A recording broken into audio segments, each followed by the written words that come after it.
For those of you who don't know what inflation is, it's really simple. It is the inflation of the money supply by the central banks that over time makes the money that you have worth less over a year and then over a decade and over 2 decades.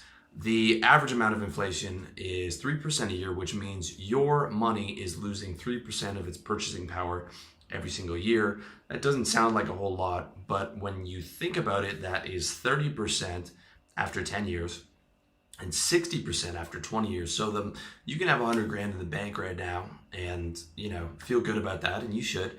But a decade from now, that 100 grand is going to be worth 70 grand, okay? Decade after that, it's going to be worth 40 grand. So what you need to do is you need to start getting your mind around the two biggest problems that people have with getting rich, the three are getting the actual income and then avoiding the taxes legally and avoiding getting your purchasing power robbed by inflation. Okay, now to explain central banking and why this is allowed is beyond the scope of this article, but I can tell you this: most people don't have a real grasp of how central banking works.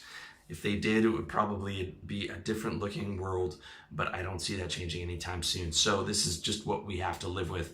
It's a 3% tax per year that you have to deal with and will continue having to deal with almost certainly within the rest of our lifetime. So there are 3 ways that I know of, the 3 best ways to beat inflation.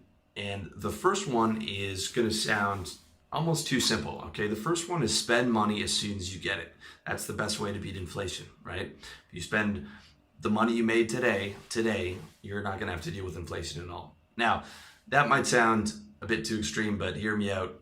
A really good technique for saving is, assuming you have emergency cash in the bank and 3 to 6 months of living expenses, is buy all your stuff for 1 year, okay? If you've seen in my book, How to Get Organized, I buy everything on either a quarterly, monthly, or yearly schedule, and I've moved almost all my monthly stuff to quarterly, and I'm probably gonna move almost all my quarterly stuff to yearly. The only thing that's stopping me right now is that my 1-bedroom apartment would be filled up with supplements from head to toe.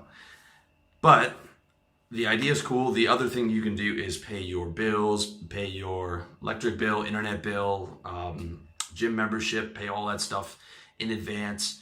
You can also pay your rent a year in advance, which is an awesome saving technique. Or even, you could sign a 2 to 3 year lease, tell them you're going to pay in cash or a check and pay in advance, and negotiate a discount. If you're doing that with an apartment building, that's owned by a property management company, it might be tougher, but I'm leasing this condo from somebody. I negotiated a discount off the bat, which is like $80 a month, right? $800 a year I'm saving. So that's something to think about. Definitely the best way to beat inflation is just to spend that money, okay? And just look at it as another savings technique. Like you're paying for your year of rent in advance. That's basically like savings. It's forcing you to live better under your budget, and you're beating inflation.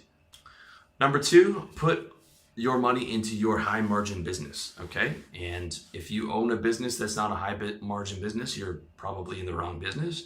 And if you don't have a business, or at least a side business, that is definitely a mistake in my opinion.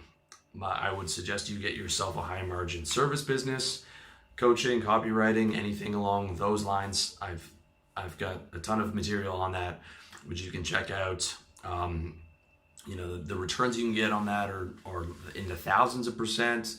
I get 1,000% return on my business, which is just info products, although I will be doing coaching soon. And the expenses are low. I mean, that is the best investment. You're never going to get that in the market, right? You're lucky to get 8% out of the market. You can get 1,000% return on your high margin business when you invest that into advertising, or someone to do marketing for you, or to do your videos and courses, or whatever it is that you've got going on. That is what I recommend. That is where I've put some money. I haven't put in a ton this year because I was just getting out content and doing other things. But definitely, I would max out the amount of money you put in your business before you even start investing. That's what I would do.